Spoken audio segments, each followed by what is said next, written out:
Salut à toi et merci d'être là. Aujourd'hui, on va parler d'un sujet qui intrigue beaucoup de monde, l'arginine. Tu as probablement vu passer ce nom sur des publicités, dans des vidéos ou encore sur des forums où certains jurent que ce complément est miraculeux pour améliorer les érections. Mais qu'en est-il vraiment? Est-ce un simple effet de mode, une arnaque déguisée, ou bien une solution qui repose sur des bases scientifiques solides?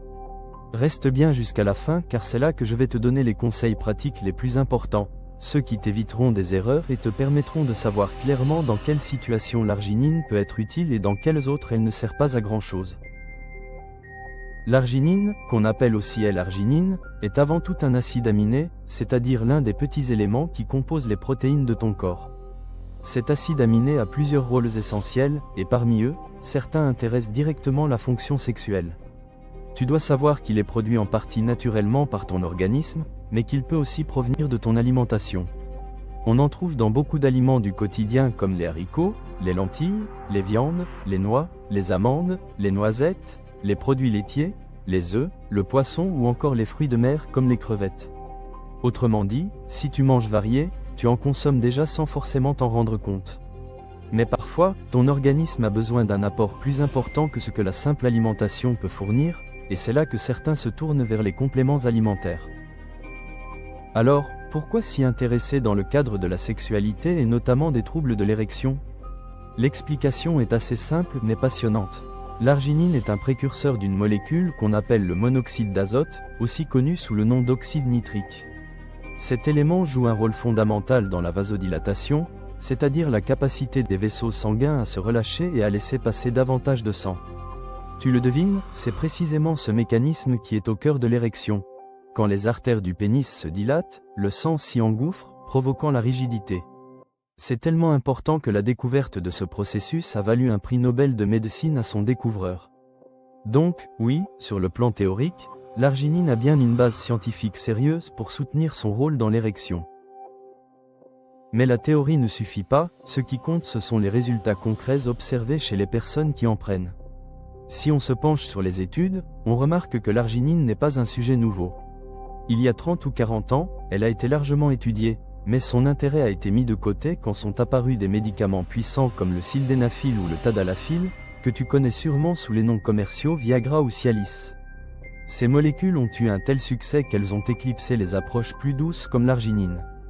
Pourtant, depuis une dizaine d'années, de nouvelles recherches rigoureuses ont refait surface et elles montrent des résultats intéressants. Ce qu'on observe, c'est que les personnes qui prennent de l'arginine voient une amélioration de leur fonction érectile, mesurée avec des outils standardisés comme le fameux questionnaire IIEF, qui est une référence internationale pour évaluer la qualité de l'érection. Attention cependant, il faut être nuancé.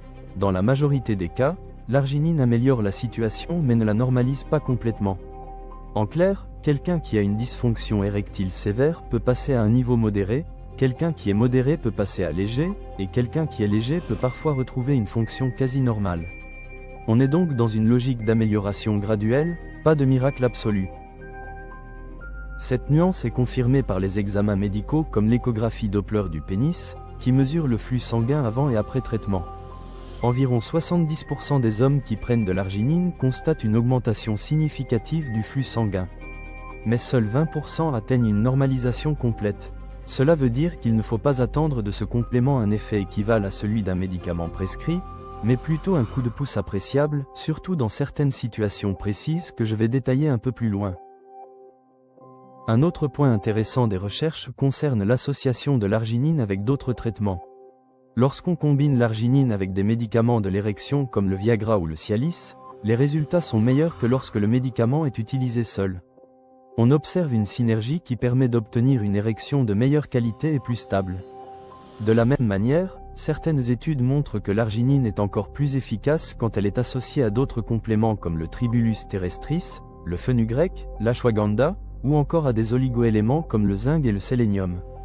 C'est comme si plusieurs petits effets additionnés finissaient par donner un résultat global plus satisfaisant.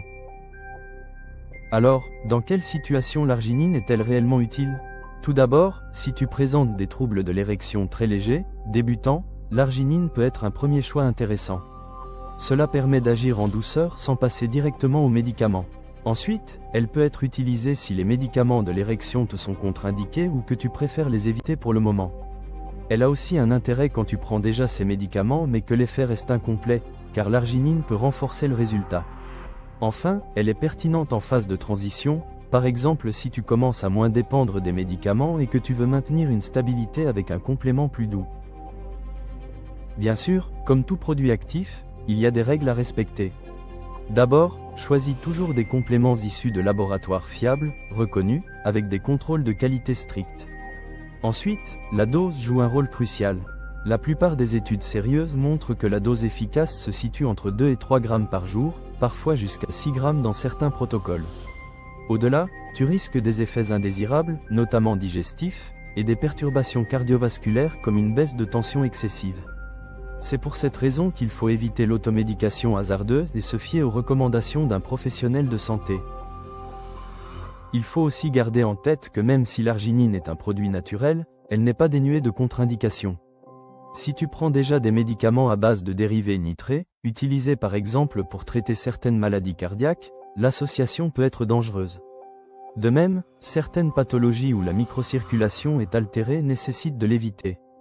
Enfin, l'arginine peut interagir avec certains traitements hormonaux. Bref, ce n'est pas parce que c'est naturel que c'est automatiquement sûr. La vigilance reste indispensable.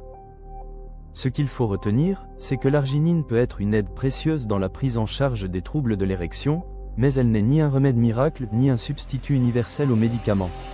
C'est un outil parmi d'autres, qui trouve sa place surtout dans les formes légères, en association avec d'autres compléments, ou en complément des traitements classiques.